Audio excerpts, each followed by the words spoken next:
Struggling parents are turning to the Competition Commission for assistance, as some are still forced to buy uniforms from a single supplier. The watchdog says that it's prepared to prosecute over the matter after it previously ordered that exclusivity deals be scrapped. For more, we're joined by Competition Commission Principal Advocacy Analyst Karabo Motaung. Karabo, thank you so much for your time and for joining us this evening. What is the Competition Commission's role in addressing consumer advocacy issues related to school uniform costs? Thank you, Katleho, and good evening to your viewers. The Commission's role is really to ensure that consumers, are able to make a decision in terms of where they buy their products, and also to ensure that they procure these products at competitive prices. And so it is then the role of the Commission to ensure that markets are competitive, that firms that want to enter into markets are able to do so, and that they do then provide that competitiveness in any market. You've already had parents coming to the Competition Commission with some concerns. In your opinion, what are the key reasons behind these increasing concerns from South African parents about the high costs associated with mandatory school uniforms? Most parents are complaining that, one, they're being forced to procure school uniform from either a selected or an appointed supplier, or from the school shop itself, right? And what this means is that if as a parent you are forced to procure from one supplier, it means that you are not able to exercise your choice as a consumer, right? It also means that that particular supplier knows for certain that every single parent of a child that attends that particular school is going to buy uniform from them. And so they face no competition, and therefore they are in no position to reduce prices, right? They're very much incentivized to hike prices as much as possible. So unless schools appoint additional and more than one supplier, parents will continue to face this problem, Katleho. And from your research and analysis, what has been the economic impact of this, especially on South African households? We have not really done an economic analysis on the price of school uniform on families. But I think if you can just see from the number of complaints that we are getting, it is a serious concern. And post-COVID, families are cash strapped, and school uniform being something that is vital, something that is a requirement, by schools for learners to wear. It is imperative, Katleho, that schools do play a role in alleviating this financial pressure that is on parents by ensuring that they allow parents to buy school uniform from other suppliers, but also, as I've mentioned, by appointing more than one supplier so that parents can choose. And of course, when there is competition in the market, Katleho, every shop wants customers to come and procure from them. So you would want to ensure that you charge as a competitive price in order to get customers. But without competition in the market, suppliers will continue to price at high costs. And as you say, if a school has got 1,200 students and there's only one shop in which they're all supposed to be buying that uniform from, that completely puts out any competition. Are there any existing regulations or policies in place to protect those consumers from excessive pricing or unfair practices by uniform suppliers?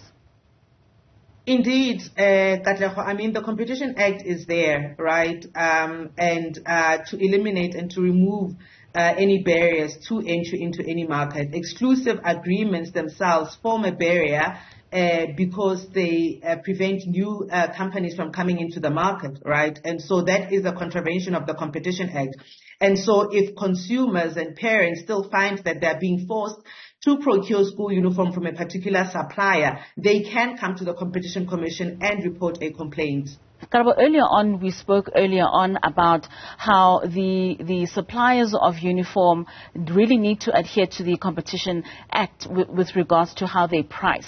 What challenges or barriers do you foresee in implementing the measures to address the issue of school uniform costs, and how can these be overcome by the Competition Commission?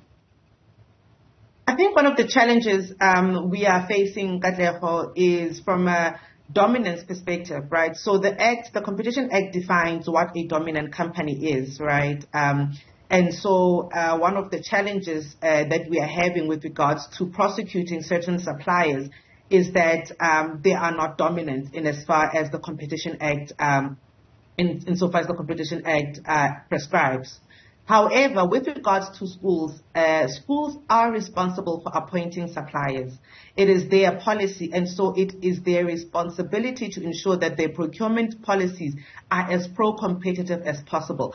And we are not going to run away from this problem as long as schools are going to stick to one supplier. They need to be able to help the parents of the learners that attend their schools. Really, the responsibility the responsibility really lies in the hands of schools as well as SGBs, because they are the ones that are responsible for appointing suppliers. And so really, we are really looking to them to help us resolve this situation. And on SGBs, for these are parents that are sitting there. I think they do need to understand the power that they have as parents sitting on these SGBs. You know, they are not just sitting on these SGBs and not having a role to play. They have a significant role to play, and it's important that they too understand that. Do you find that there are some revenue streams for the schools in them only having that one supplier? Because it seems as though it's a recurring problem that we've been having over time in ensuring that schools have multiple suppliers, but they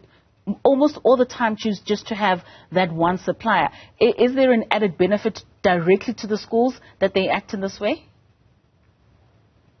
You know, when we started our investigation, what we found was that most of these agreements or contracts were in place for many years, right? So you may find that a new principal comes to a school and he finds that the supplier has been there and this is the supplier that the school has used for over 50 years, right? We are not saying that schools should not have exclusive agreements. We are saying that they should ensure that, one, they enter these agreements through a competitive tender process.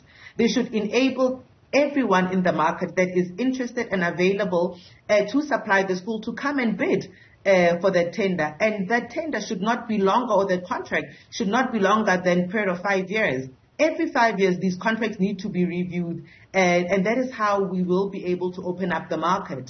And are there any alternative solutions or approaches that the Competition Commission is possibly considering in alleviating this financial burden on parents, specifically related to uniform? The Commission from the onset was very clear that it was not interested in prosecuting schools. This is because prosecution is a lengthy process, and it was the Commission's view that schools should focus on educating learners. But for now, the Commission has done all it can from an advocacy perspective. The Commission has gone out to train, has gone out and done school visits. We have gone all out over many years and undertaken many advocacy initiatives. The only thing that we are left with now, is to prosecute schools that do not want to comply with the guidelines and with the Competition Act. So we will be left with no choice or alternative but to actually go and prosecute schools if they do not want to change their behavior. You spoke earlier on that it's parents that sit on the SGB. What steps can parents take in order to raise their concerns about school uniform, and how can they actively engage with the Competition Commission in order to get those competitive and fair prices? Parents, any consumer, whether you are directly impacted by the conduct or not, can lodge a complaint with the Competition Commission. They can do this by either completing a Form CC1, which is available on the Competition Commission's website. They can also do this by sending us an email to ccsa@compcom.co.za. So that is ccsa@comp.co.za. Alternatively, we also have a WhatsApp line. They can send us a message on 084-743-0000. Anyone can come to the Competition Commission and lodge a complaint if they find that schools are still forcing parents to buy a school uniform from a specific supplier. All right, Karabo, thank you so much for your time this evening. Surely a very important issue, especially for parents who are cash-strapped and are looking to get uniform for their young ones at very competitive prices. That was Karabo Motaung from the Competition Commission speaking to us there about the action that parents can also take, and that they are also looking to prosecute schools that do not comply.